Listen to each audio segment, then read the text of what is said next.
আসসালামু আলাইকুম pro cricket fans.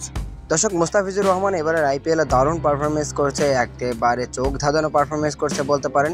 এর আগে কিন্তু মুস্তাফিজুর রহমানকে সেই 16 সালের পর আবারও 2024 সালে আমরা এরকম মুস্তাফিজকে আইপিএলের মঞ্চে দেখতে পাচ্ছি। মূলত তিনি কিন্তু ইতিমধ্যেই 6টি ম্যাচ খেলে 11টি উইকেট শিকার করে নিয়েছেন। এবারের আইপিএলে একটা সময় ছিল পার্পল ক্যাপও কিন্তু মুস্তাফিজের দখলে ছিল। তবে এই মুস্তাফিজুর রহমানের আইপিএলে এত ভালো পারফরমেন্স কীভাবে করছে সেই বিষয়ে তারই সতীর্থ এবং ছোট ভাই বলতে পারেন শরীফুল ইসলাম, আর এক বাংলাদেশি পেসার, তিনি কিন্তু মুখ খুলেছেন।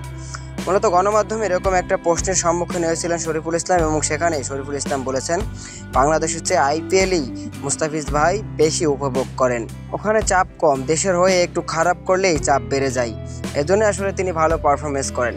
মূলত এই কথাটি মুস্তাফিজুর রহমানকে নিয়ে বলার পর থেকে কিন্তু কথাটি প্রচুর পরিমাণে ভাইরাল হয়ে গিয়েছে। কেননা মুস্তাফিজুর রহমান আইপিএল উপভোগ করেন দেখে আইপিএলে কিন্তু ভালো পারফরমেন্স করেন, এবং দেশের হয়ে একটু খারাপ করলে চাপ বেড়ে যায়, গণমাধ্যমের চাপ, নানান চাপ, এসব চাপের জন্য কিন্তু মুস্তাফিজুর রহমান ভালো পারফরমেন্স করতে পারে না, এরকমটাই দাবি করেছে মুস্তাফিজুর রহমানের এই সতীর্থ শরীফুল ইসলাম।